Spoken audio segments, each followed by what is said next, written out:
The deployment itself was stressful because you were never at, a lot of units in the military, they'll go to a place, set up an outpost, and then they'll stay put. So there's some continuity there. And even if you're in a tough spot where you have a lot of kinetic activity, where you're, experiencing direct fire and indirect fire, at least you're going, you're kind of staying put for the entirety of the deployment. For us, we didn't have that continuity in terms of being able to just have like being familiar with an area.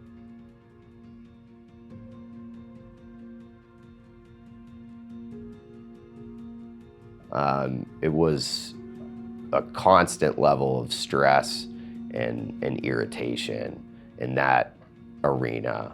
And then for us, the toughest task we had was at, it should have been at a time during a deployment, where it's the last 3 to 4 months, and you're kind of trying to wrap things up and make sure you're giving a good battle handover to the unit that's coming in and replacing you. But we were tasked to set up an entirely new place in the far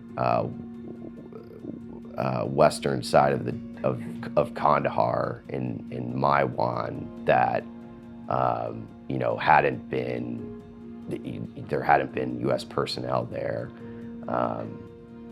ever, from what outside of a few reconnaissance type of endeavors, and we were tasked to essentially start from scratch up there. And so, to say at that point you're going from combat outpost operations of setting up a convoy outpost to what's called strong point operations, to where you're starting with a triangular shaped formation of soldiers and then building and constructing from there in an area that's already completely controlled by the Taliban. You could give that guy an Oscar for keeping it to himself, because you would have never known. He's a positive guy. He's in shape. Showed up for PT every morning and was in the top, he was in the top performers physically as well. So when Colton did get transferred, was there any type of awareness of that he was flagged of any? Because whether you're enlisted or you're an officer, if there's some type of flag on you, it's generally taken relatively seriously.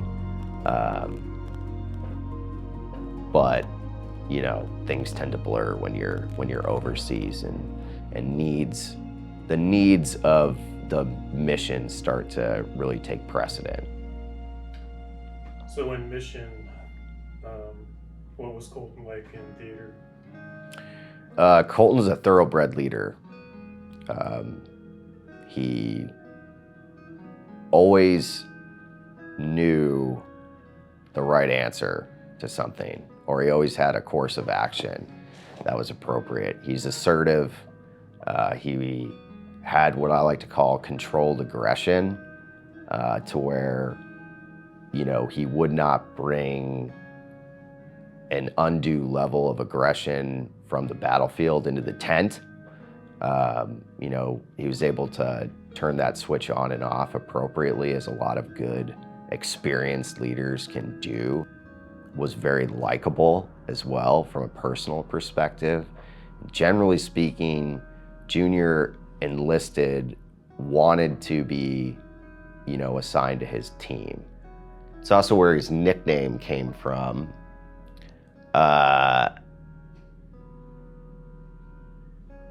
There's times as an officer where you have to use some discretion with the rules. It came to my attention and leadership's attention when we were in an area of Afghanistan that was pretty rural, and we were relatively far away from any type of friendly unit. So you essentially are, kind of the master of your own domain when you're in that type of setup situation. Colton was going out at night by himself.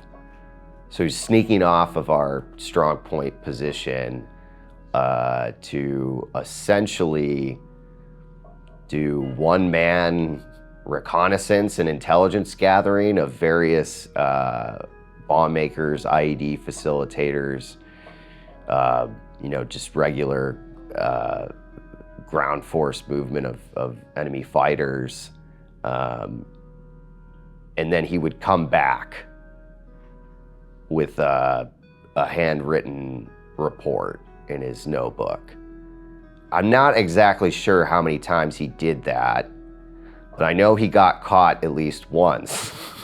And he got caught not leaving, he got caught sneaking back on to our outposts that we had set up by the guards. And the thing is that by our internal soldiers that were doing force protection for us,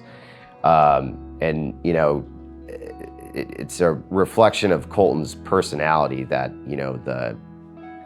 the people who were up in our towers at the time, they didn't sound any type of alarm, and they came to leadership, and they just kind of kept it quiet because they also liked him. But that's a very dangerous thing to do by yourself, and also against a litany of military regulations, of Army regulations with respect to safety. And also in theory, if you're a sole troop leaving your position, you're AWOL. So essentially he was going AWOL for a mission by himself without his gear, and he was leaving without his protective armor, and he was only carrying weapons and night vision. So and then coming back with an actual timelined intelligence report. We just jokingly started calling him Delta Derr, because that is some ninja stuff, to go and put face paint on and go run around by yourself doing solo reconnaissance missions and then coming back. And the thing is Colton was doing that when he had stuff to do the next day. So he was staying up, an extra few hours in his own time when guys are relaxing in the tent, or taking a breather from their regular duties. And you're already on a pattern of sleep that is inconsistent at best. So he was adding that to his plate as well.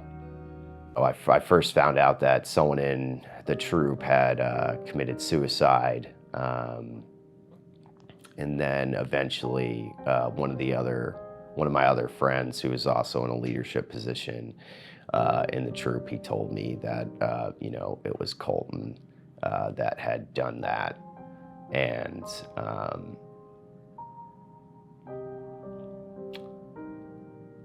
yeah, it was pretty shocking, because when I'd first heard that someone in the troop had committed suicide, you kind of start running through the names in your head on who it might be, or who this could maybe happen to, and he was not on that list.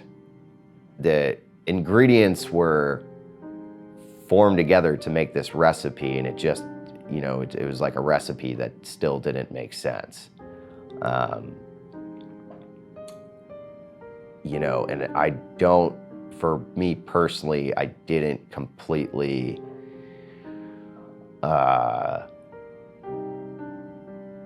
get a full comprehension on that this had happened until, seeing the details outside practice, with blanks, the rifle salute for his memorial service. And that's when it all started to kind of show, because you have the detail that does the 21 gun salute during a memorial service, and they would do that using blanks outside in our company area. So occasionally during the day you would hear, pop, pop, pop. And then, we're all jumping out of our seats too at the same time, just from having come back from the deployment. But, it's like that resonates where we all get startled from, the sound of gunfire to then, this is what this gunfire is for now. And it's not for a combat loss. It's for, a loss at home for someone that just, not only survived what we'd all just went through, but, led a team successfully for what we'd all just went through. In hindsight, what I should have done is taken probably about just a half a year off to kind of decompress and just sort of shake off, the various mannerisms and attributes that you kind of develop just by being a soldier, especially being a soldier that's spent, a certain amount of time overseas.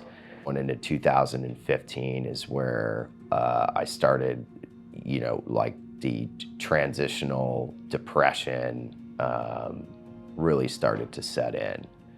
And that was ultimately, a byproduct of, the excitement and enthusiasm of, having completed and being honorably discharged kind of goes away.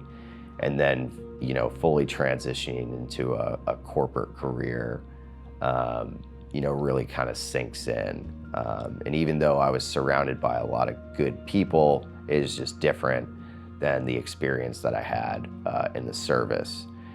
So my job also had me, the great thing about my job was that I was working in a capacity where I was always dealing with people and communicating with people. But, you're afforded, the lifestyle is a lot different when, you're traveling around and you're catering to clients. So I just, by happenstance, was already beginning to drink a lot more than I had prior. And I was drinking in a capacity that I hadn't really done in the military, which was, in sort of the liquid lunch model, right, of the corporate capacity, which, I'd never, we would do that, in uniform. So I was, slowly but surely, drinking more while also kind of keeping my weekends as, time for fun as well. And it was just adding up, to where before I knew it, when I stopped to kind of take a look at it at the end of 14, beginning of 15, you don't even realize it, but you're like, whoa, wow, I'm drinking 5 to 6 days a week, and maybe only 2 to 4 of those days are maybe to the point of like inebriation, but this is a lot, and then when you couple that with a little bit of the depression, a little bit of just the loneliness, and then the furthering of soldier suicide, because for myself, Colton was the first of about a dozen. And then it started to, that he opened up me to that type of world. And then as time went on, I would start to find out, essentially every 3 to 6 months or 3 to 9 months that another person that was either in that particular unit or in another unit that I'd served in that I was close with had, taken their life. I became very isolative in that capacity. And a large part of that was me falling back into various like training tropes of, you want to, if tough things kind of come your way in terms of having to manage or mission plan, you don't necessarily want to display a certain type of demeanor where, you could get lost in confidence of leadership. So I was compartmentalizing a lot of this type of negative emotions and pain that I had because it was just what I had naturally done in the past. And as far as talking about mental health, that was just not, while I was in the service, it was just not something you did. It was really thought of it as malingering if you wanted to take a break. And it was what it was described as, that you were, wanting to be a deployment dodger was like a big insult, or if you really wanted to make someone real mad, is calling somebody a coward is like the worst, thing you could do in a combat arms world. So, that idea of saying I'm struggling or something is off or I don't feel well or I'm drinking, I'm having, 2 to 4 to 6 drinks, just to kind of settle my nerves to go to sleep. It's just kind of like what you did to cope, to deal, and it was kind of accepted. It was okay. 2015 and 2016, all you heard in the media was for veterans to stay away from the VA. And what you'd see on TV or read in the news was, this veteran receives this type of mistreatment or this, it was all just negative, press. And any type of Hollywood movie you're gonna see, is gonna kind of perpetuate that narrative as well with like veterans affairs. So that will steer, that kept me away from any type of medical and professional help through the VA system for quite some time. The breaking point for me was essentially, just, you look at yourself and you kind of take a self-assessment and kind of, say out loud that, you can't, stay sober for more than 2 to 3 periods at a time. It's a problem, and the bad thing is when, the military trains you up to be, to have an aptitude to do a lot of things and to take on a lot of things and operate under a lot of stress. It's, even though you're now causing a lot of this stress yourself and you're experiencing a lot of these symptoms yourself, you're still able to balance, a job and, a personal life as well, to where it doesn't look as bad on the outside as what's happening on the inside.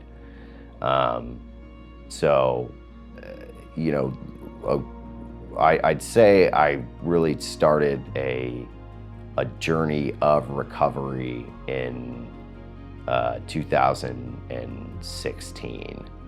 And a big part of that start was, kind of coming to terms with Colton's death and coming to the gala in 2016 and speaking at that gala. I would say that would be, if you were to put a formal start onto that, then that's where it really began, because the year and a half before, when I was trying to do all these other things, it was, I was kind of the old like Greek myth or the Greek story of the guy trying to roll the boulder up the hill and it cracking and falling back down. And then it's, and then, from then on, coming to terms with that, this is something that's never going to be complete. It's just going to have to be always improved. It has not been smooth by any stretch of that word, but it's been a process that I'm thankful for, because it's taught me a lot about myself, and it's taught me a lot about various qualities that I've always kind of wanted to ascertain in terms of being empathetic and understanding, having to come to terms with various moral injuries as well, has been important. It's been an up and down process, to say the least. Nobody wakes up in the morning when they're growing up and says, it'd be great to have a substance abuse problem.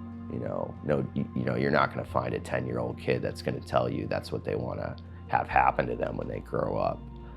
But, understanding the fact that that's just how the cookie kind of crumbled for you, and just accepting that it's just, okay, this is a habit, it's a bad habit, and it's a bad habit like any, other bad habit, and there's ways to mitigate that, manage that, and then, put yourself on a path where you can turn that into other positive qualities.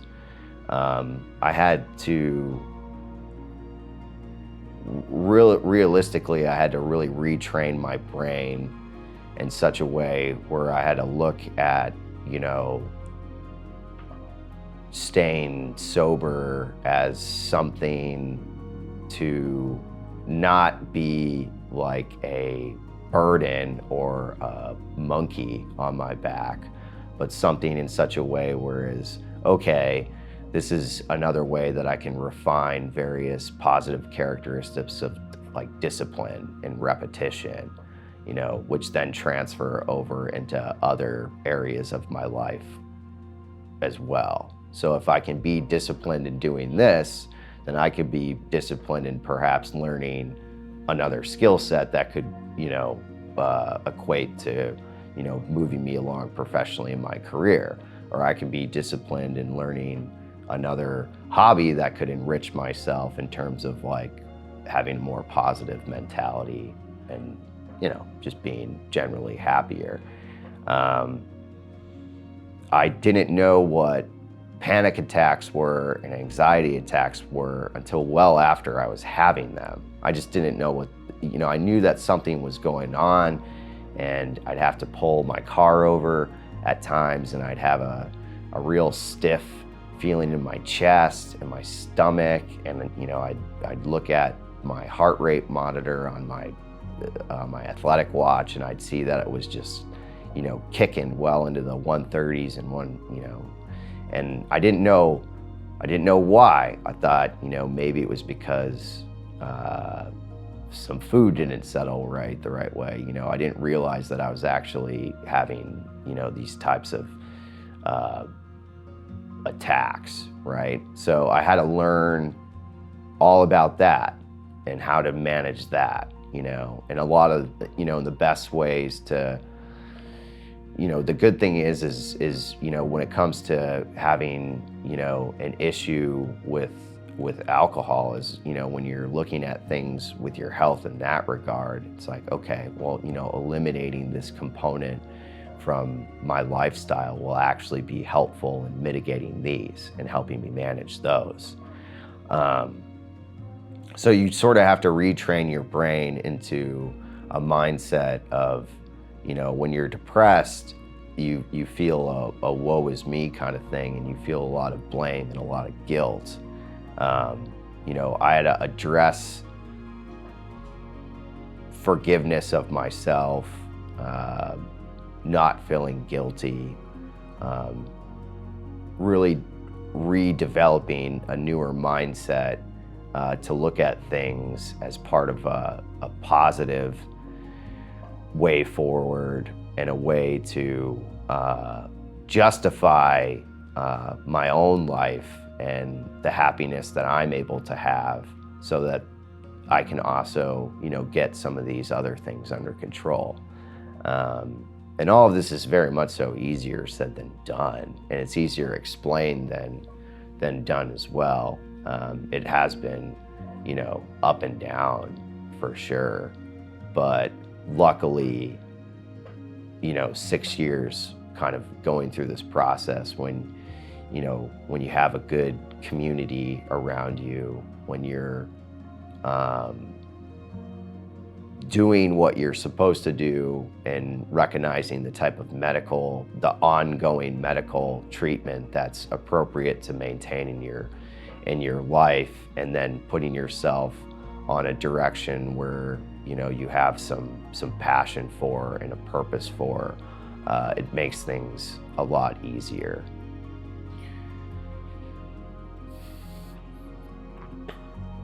Over time, I've just learned that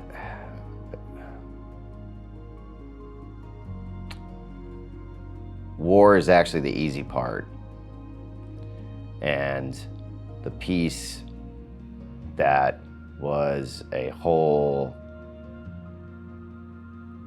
much more difficult was coming back home. And I personally thought that was going to be the opposite.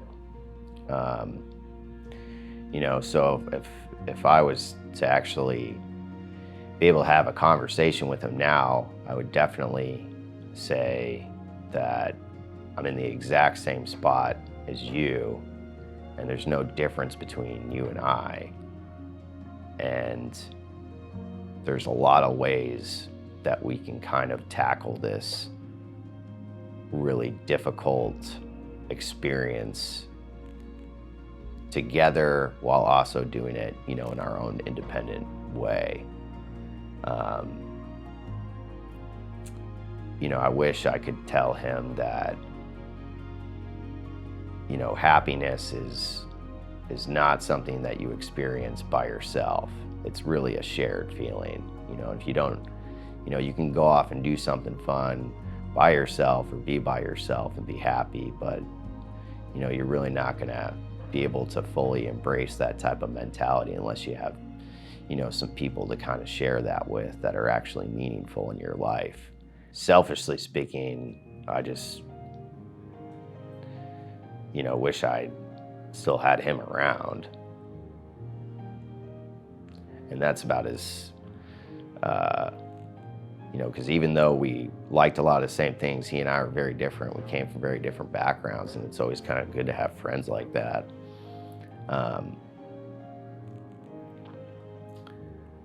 But I think a lot of it has to deal with, recognizing your place in the world and what your particular life means. And, if he was sitting in front of me, at that stage and at that age, I said, we're still just a couple chapters into the book, and there's a lot more to write and read.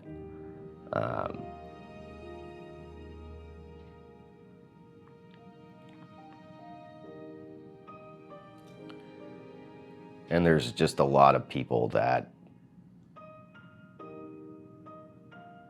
are better off having had him in their lives, from a military perspective as well as a personal perspective.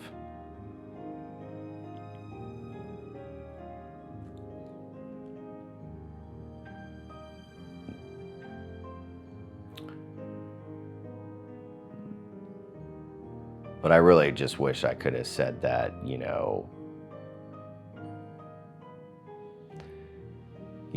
it takes a leader like him, to start a bigger way forward.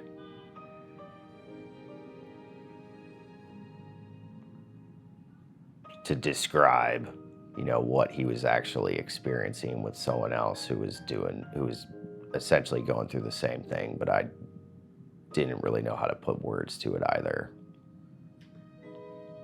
I would honestly say, first and foremost, that they should do whatever they want to do in terms of what they want to pursue, in terms of their passion, that they've earned that right and that they deserve it.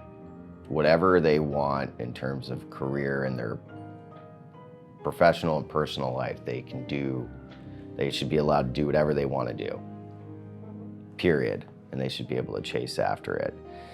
The second thing that I would say would just be to never think that there isn't anybody left that can help them out.